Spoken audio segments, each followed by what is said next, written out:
നമ്മൾ നേരെ മലപ്പുറത്തേക്ക് പോകുമ്പോൾ അവിടെയും കൊട്ടിക്കലാശം അതിന്റെ ഉച്ചസ്ഥായിലെത്തി നിൽക്കുന്ന ഒരു സമയമാണ്. സ്വാലിഹ് ചേരുകയാണ്. സ്വാലിഹ്, വികസനത്തെ മുന്നിൽ നിർത്തിക്കൊണ്ടുള്ള ഏറ്റവും പ്രധാനപ്പെട്ട തെരഞ്ഞെടുപ്പ് പ്രചരണമാണ് ഈ കഴിഞ്ഞ ദിവസങ്ങളെല്ലാം അവിടെ നടന്നുകൊണ്ടിരിക്കുന്നത്. ആ പ്രചാരണം അതിന്റെ ഉച്ചസ്ഥായിലെത്തി നിൽക്കുന്ന ഒരു കാഴ്ച അതാണ് മലപ്പുറത്തു നിന്ന് നമുക്ക് കാണുവാൻ സാധിക്കുന്നത്, അല്ലേ?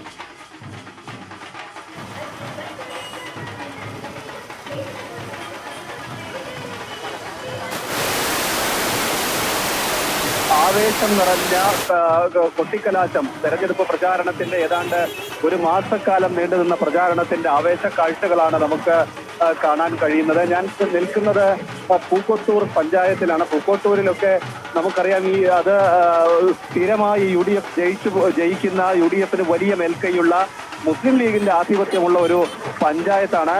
ഇവിടെയാണ് ഇത്തരത്തിൽ വലിയ ആവേശം നിറഞ്ഞ കലാശക്കൊട്ട് നടക്കുന്നത്. LDF പ്രവർത്തകർ ആവേശത്തോടെ നിൽക്കുമ്പോൾ അവർക്കിടയിലേക്ക് അവരെ തള്ളിമാറ്റാൻ ശ്രമിച്ചത് വലിയ ഒരു സംഘർഷത്തിന് ഇടയാക്കിയിരുന്നു. ഇത് പിന്നീട് നാട്ടുകാർ തന്നെ ചേർന്ന്, പോലീസൊക്കെ ചേർന്ന ആളുകളെ അങ്ങോട്ടും ഇങ്ങോട്ടും മാറ്റി നിർത്തുന്ന സാഹചര്യമാണ്. ദേശീയപാതയിൽ ഉൾപ്പെടെ എവിടെയും കലാശക്കൊട്ട് വേണ്ട എന്ന പാർട്ടികളൊക്കെ ഇവിടെ തീരുമാനിച്ചിരുന്നു. പക്ഷേ ഇപ്പോൾ വലിയ ആവേശത്തോടെ ഗ്രാമീണ മേഖലകളിലൊക്കെ തെരഞ്ഞെടുപ്പിന്റെ പ്രചാരണ വിഷയങ്ങളുടെ ഒക്കെ ആവേശം നമുക്ക് കാണാൻ കഴിയുന്നുണ്ട്. ജമാഅത്തെ ഇസ്ലാമിയുമായി ബന്ധപ്പെട്ട UDFന്റെ സഹകരണമൊക്കെ വലിയ തോതിൽ മലപ്പുറത്ത് ചർച്ചയായിരുന്നു. നമുക്കറിയാം ഏതാണ്ട് 25 ഡിവിഷനുകളിലായി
ആവേശോജ്വലമായ കാഴ്ചകളാണ് ഓരോ ജില്ലയിൽ നിന്ന് നമുക്ക് കാണുവാൻ സാധിക്കുന്നത്.